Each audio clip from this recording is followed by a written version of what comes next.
UPSC clear किया, rank 570 IPS, becoming the youngest IPS of Gujarat at such a early age, and then people come to you and बोलते हैं आप बहुत नसीबदार है, यू आर वेरी लकी.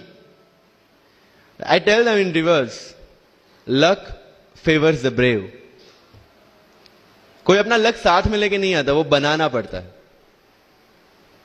अगर आपके पास रिस्क लेने का एटीट्यूड है, मैं गुजराती हूं and we know the business, and business का एक ही फंडा है, higher the risk higher the profit. So अगर 8:30 को आपका एक्सीडेंट होता है और 9 o'clock आप मेंस की एग्जाम देने जा सकते हैं, इंटरव्यू से पहले 1 महीने तक आप हॉस्पिटलाइज्ड है और उससे 1 वीक पहले आप दिल्ली जाके उसकी प्रिपरेशन कर सकते हैं, तो luck has to come with you. उसको आना पड़ेगा और आपको आईपीएस बनाना पड़ेगा. लोग बोलते हैं कि एक्सीडेंट के बाद आप जाके आए एंड ऑल, तो द सिंपल था कि मैं एग्जाम के लिए निकला, मेंस मेरा था, सुबह GS3 का पेपर था. 8:30 को मेरा स्कूटी स्लिप हो गया, मेरा लिगामेंट इंजरी हो गया, लेफ्ट हैंड में इंजरी था, सीट से ब्लीडिंग हो रहा था. लेकिन मेरे पास 2 ऑप्शन थे. मैं खड़ा हुआ, मैंने देखा, okay my right hand is safe, and I decided I will go to the exam hall and write the exam. मेरे पास 2 ही ऑप्शन थे. या तो मैं वहां से उठ के रोने लगूं, यार मेरे साथ ही ऐसा क्यों हुआ, मेरा एक्सीडेंट हो गया, मेरा मेंस खराब हो गया, और हॉस्पिटल जाओ. या दूसरा ऑप्शन था कि मैं देखूं कि मैं 3 घंटे और सर्वाइव कर सकता हूं. हाँ कर सकता हूं. मैं मेंस के लिए एग्जाम हॉल में गया. ये जितने भी फोटोग्राफ्स लगे हैं, सर ने जैसे बताया कि जितने भी इंसान सक्सेसफुल हुए, अगर आप उसकी लाइफ स्टोरी देखेंगे तो कहीं ना कहीं एक मोमेंट आता है जहां पे वो इंसान की जो स्ट्रगल है वो पीक पे हो जाते हैं. वो इस मोमेंट पे आपको डिसाइड करना है कि आपको वहां से यू टर्न लेना है या आपको वहां से आगे निकलना है. इन सब लोगों ने डिसाइड किया कि उनको वहां से आगे निकलना है. एंड दैट इज द फंडा ऑफ लाइफ. सक्सेस उन्हीं को मिलता है जो इस स्ट्रगल वाले मोमेंट से आगे निकलने की सोचता है. जब भी आपको लगे कि आपके सिर पे बहुत मुसीबत है, जब भी आपको लगे कि आप हर तरह से गिर चुके हैं, जब भी आपको लगे कि आपके पास कोई ऑप्शन नहीं है, तब एक चीज आप अपने दिमाग में लाइएगा कि यही मोमेंट है जहां से आपकी तकदीर बदलने वाली है. क्योंकि डायमंड जो होता है वो जितना ज्यादा घिसता है उतनी ज्यादा उसकी वैल्यू होती है. सोना जो होता है वो जितना ज्यादा तपता है उतनी उसकी वैल्यू होती है. अगर आप जिंदगी में तप रहे हैं, अगर आप जिंदगी में घिस रहे हैं, अगर आपको लग रहा है कि आप हर तरह से मुसीबतों में गिरे हुए हैं, तभी आपकी जो वैल्यू है वो बढ़ने वाली है. और यही मेरा एटीट्यूड रहा है. लोग बोलते हैं कि तुम्हारी फाइनेंशियल कंडीशन ठीक नहीं थी, पापा इलेक्ट्रिशियन थे, मम्मी हाउसवाइफ थी, डायमंड के कारखाने में काम करती थी, उसके बाद उन्होंने मैरिज में रोटियां बनाने का काम किया, और उस तरह से मैं पढ़ा. लेकिन जब मुझे पूछा जाता है कि ऐसी कौन सी चीज है आपकी लाइफ में जो आप बदलना चाहते हो, एंड आई सेड नथिंग. क्योंकि अगर वो चीजें नहीं होती मेरी लाइफ में तो शायद आज आपके सामने में नहीं होता. तो अगर लाइफ में प्रॉब्लम्स है, अगर लाइफ में स्ट्रगल है, जैसे सर ने बताया struggle is a part of life, and I strongly believe in that. क्योंकि अगर हम दिल्ली में थे, मेरे दोस्त के साथ में निकला बाहर घूमने, तो बोलता है यार ऐसी लाइफ चाहिए, कोई मगजमारी नहीं, आराम से बैठते पूरे दिन एसी वाले कमरे में, बहुत सारे पैसे है और कोई टेंशन नहीं, ऐसी लाइफ चाहिए मुझे.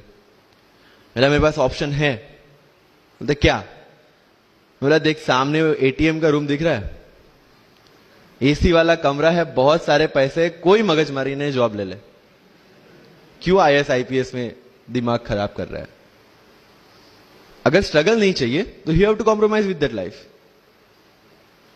जब भारत वर्ष का सपना चंद्रगुप्त ने देखा, चाणक्य ने देखा, और उस भारत वर्ष को बनाने के लिए जब ये संघर्ष जारी था, और तब राजा धनानंद की डॉटर दूरदराज से चंद्रगुप्त को प्यार हो जाता है, और जब चाणक्य उनको बोलते कि नहीं तुम्हें उससे दूर रहना है, तब चंद्रगुप्त बोलता है आचार्य कभी कभी सोचता हूं कि जिंदगी में या ये भारत के सम्राट बनने के लिए इतना त्याग, इतना बलिदान ना देना होता तो.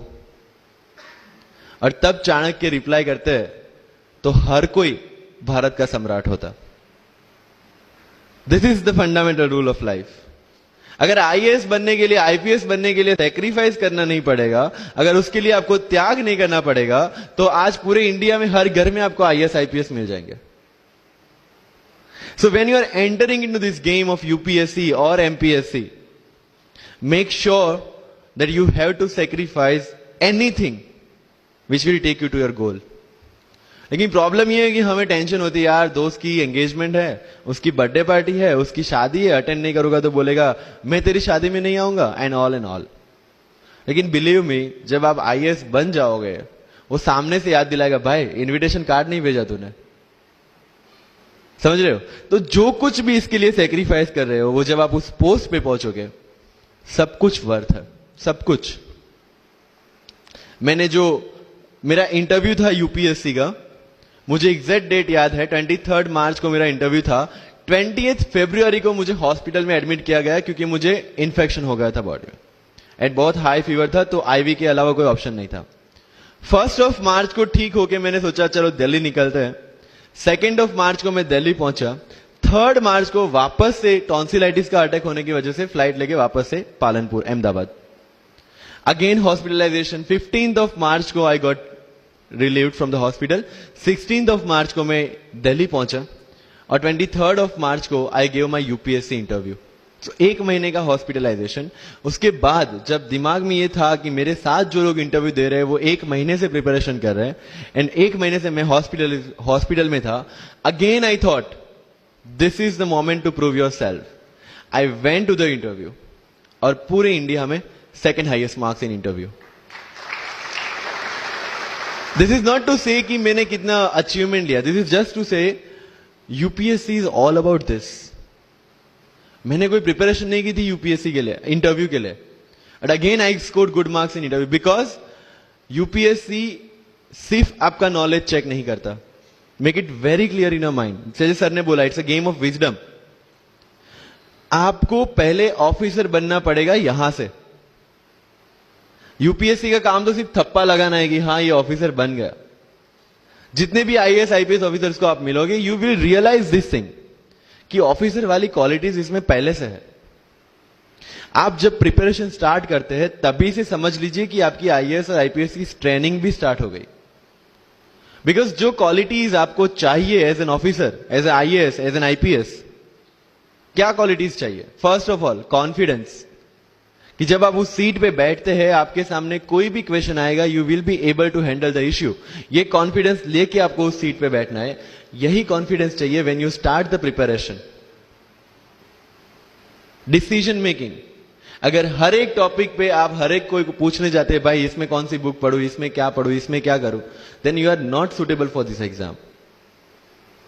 लोग बोलते हैं कि 1 साल में प्रिपरेशन, जैसे मैंने जून 2016 में मैं दिल्ली गया, और जून 2017 में मैं अपियर हुआ, and I clear UPSC and GPSC.